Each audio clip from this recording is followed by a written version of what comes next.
Election commission की जानिब से शिवसेना का नाम और इंतखाबी निशान तीर और कमान वजीर आला एकनाथ शिंदे को फराहम करके उद्धव ठाकरे को झटका दिए जाने के बाद उद्धव ठाकरे ने आज 18 फरवरी को पार्टी का हंगामी इजलास तलब की। इस इजलास में तमाम अरकान असम्बली, अरकान पार्लियामेंट और लीडरान शिरकत करेंगे। ये इजलास दोपहर 1 बजे उद्धव ठाकरे की रिहाइशगाह माता श्री में मुनक्किद हुआ। रिपोर्ट के मुताबिक एकनाथ शिंदे को शिवसेना का नाम इलेक्शन कमीशन की जानिब से फराहम किए जाने के बाद उद्धव ठाकरे की तरफ से तलब किए गए हंगामी इजलास के दौरान आगे की हिकमत अमली तय किया गया है। इजलास में शिरकत के लिए तमाम अरकान असम्बली और अरकान पार्लियामेंट फौरी तौर पर मुंबई रवाना हो गए थे। ख्याल है कि महाराष्ट्र के इक़्तिदार की कश्मकश में सुप्रीम कोर्ट में 21 फरवरी से बाकायदा समाअत शुरू होगी। उद्धव ठाकरे ने मुतालबा किया था कि इलेक्शन कमीशन अदालत के फैसले से पहले फैसला न दे। उन्होंने सवाल किया कि इलेक्शन कमीशन को अदालत के फैसले से पहले फैसले देने में इतनी जल्दी क्यों थी। इस मामले पर अपना रद्द-ए-अमल देते हुए उद्धव ठाकरे ने मजीद कहा कि हम इलेक्शन कमीशन के फैसले के खिलाफ जल्द अज जल्द सुप्रीम कोर्ट से रुजू करेंगे। बात हो गई है, ऐसा ऐलान अपने प्रधानमंत्री कर दे तो ज़्यादा अच्छा रहेगा, क्योंकि अब प्रजातंत्र तो देश में रहा नहीं और जिस तरीके से उन्होंने आज फैसला सुनाया है, इतने दिनों से हमारे पीछे वो पड़े थे और जिस फॉर्मेट में उन्होंने जो भी मांगा वो एफिडेविट था, फिर हमारे जितने सारे मेंबर्स हैं उनके भी सदस्य पत्र थे, लाखों के संख्या में हमने उनको दे दिए थे। इसके बावजूद आज वो अगर कहते हैं कि सिर्फ विधायक और सांसदों के ऊपर पार्टी किसके पास है ये तय। सुप्रीम कोर्ट की जानिब से गुज़श्ता रोज़ MCD के मेयर का इंतखाब कराए जाने की हिदायत देने के एक दिन बाद वज़ीर आला अरविंद केजरीवाल ने दिल्ली के LGVK सक्सेना को तजवीज़ पेश की है। केजरीवाल ने कहा है कि दिल्ली का मेयर इलेक्शन 22 फरवरी को कराया जाए।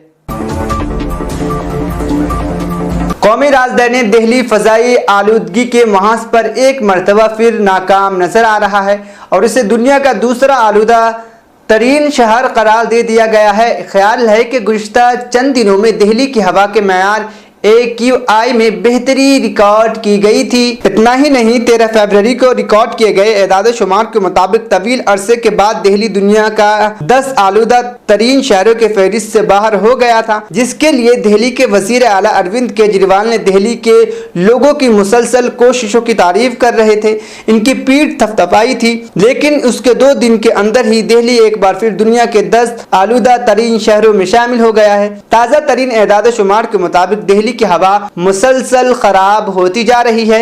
जुमरात की शाम 6 बजे राजधानी दिल्ली दुनिया के आलूदा तरीन शहरों में दूसरे नंबर पर पहुंच गया। इस फहरिस्त में दिल्ली के बाद कोलकाता और मुंबई मौजूद है। 13 फरवरी को दिल्ली टॉप 10 आलूदा शहरों की फहरिस्त से बाहर था और इसकी वजह जनवरी के आखिरी दिनों में होने वाली बारिशें थी। बारिश के बाद फरवरी की तेज हवाओं के दौरान भी राजधानी में आलूदगी की शिद्दत कम रही, लेकिन अब एक बार फिर दिल्ली में आलूदगी में इजाफा हो गया है। राजस्थान के 2 नौजवानों को हरियाणा के भिवानी में जिंदा जलाकर कत्ल किए जाने के मामले में AIMIM के सदर असदुद्दीन ओवैसी ने सनसनीखेज इंकशाफ करते हुए कहा है कि जिन लोगों ने इस वारदात को अंजाम दिया है उनमें से एक मुल्जिम वजीर दाखिला अमित शाह के साथ फ़ोटो खिंचवा चुका है। ये तस्वीर 2 साल पुरानी है, जिसमें वो उन्हें सालगिरह की मुबारकबाद दे रहा है। हरियाणा हुकूमत इस ग्रुप बजरंग दल को तहफ़्फ़ुज़ देती है, पुलिस उनसे डरती है। इससे कबल जुमा को भी ओवैसी ने इन 2 नौजवानों के कत्ल को लेकर बीजेपी हुकूमत को निशाना बनाया था। उन्होंने कहा था कि बीजेपी मुल्ज़िमान को तहफ़्फ़ुज़ दे रही है और हरियाणा हुकूमत इस पर कोई कार्रवाई नहीं की है। उन्होंने कहा कि मैं जुनैद और नासिर के कत्ल की मज़म्मत करता हूँ। यह अक़लियतियों को हदफ बनाकर किया गया तशद्दुद है। मुल्क में एक तंजीम के लोगों में मुसलमानों के ख़िलाफ़ नफ़रत पाई जाती है। मैं बीजेपी हुकूमत और PM मोदी से पूछना चाहता हूं कि क्या आप मुसलमान के ख़िलाफ़ कोई कार्रवाई करेंगे या नहीं।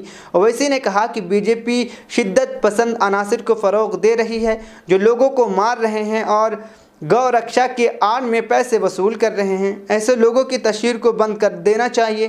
ख्याल है कि राजस्थान के भरतपुर के 2 नौजवानों की जली हुई लाशें हरियाणा के भिवानी में एक बोलेरो कार से बरामद हुई है। महलूकीन की शनाख्त नासिर 25 साल और जुनैद उर्फ जूना 35 साल के तौर पर की गई है।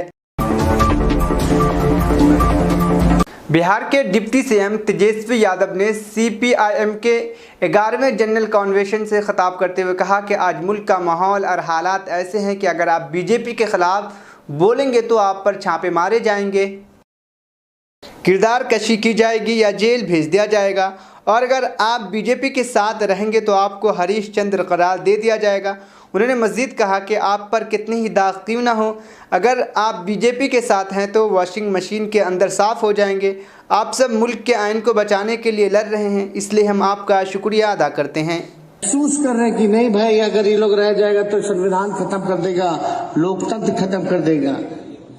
कुछ दिनों पहले प्रेस की स्वतंत्रता कहाँ रही? आधा से ज्यादा तो कैसे हाईजैक कर लिया उसको सबको पता है, लेकिन आप बताइए खुलेआम बीबीसी पे भी छापा मार दिया जा रहा है। यानी जो खिलाफ में बोल रहा है, खिलाफ में क्या बोल रहा है, जो सच बोल रहा है उसको छोड़ेंगे नहीं, ये संदेश देना चाहते हैं। ये लोकतंत्र की अच्छी, आप सब जान रहे हैं लोकतंत्र में ये अच्छी बात नहीं है। सबको इस लोकतंत्र में, डेमोक्रेसी में अपना कहने का हक है, बात रखने का हक है, लेकिन इस तरह का अगर इन लोगों का व्यवहार रहेगा कि अगर आपकी कमियां गिनाएंगे, अगर आपके वादे गिनाएंगे, आपने क्या कमिटमेंट किया था कि सत्ता में आकर के रोजगार देंगे, नौकरी देंगे, किसानों का आय दुगना करेंगे, आर्थिक स्थिति देश की जो है, जीडीपी जो है वो बेहतर करेंगे, सबको पक्का मकान देंगे। अगर ये बात अगर हम लोग दोहराते हैं तो ये लोग क्या काम करते हैं? सभी संवैधानिक संस्थाओं का दुरुपयोग करके क्या हुआ बीबीसी के साथ सब लोगों को पता है, और क्या हुआ था गुजरात में वो किसको नहीं पता, सबको पता है। लेकिन एक बात समझ जाइए कि ये लोग दिन रात काम कर रहे हैं, दिन रात काम कर रहे हैं। ये महात्मा गांधी के देश को जो है नथुराम गॉडसे का देश बनाना चाहते हैं। ये हिंदू राष्ट्र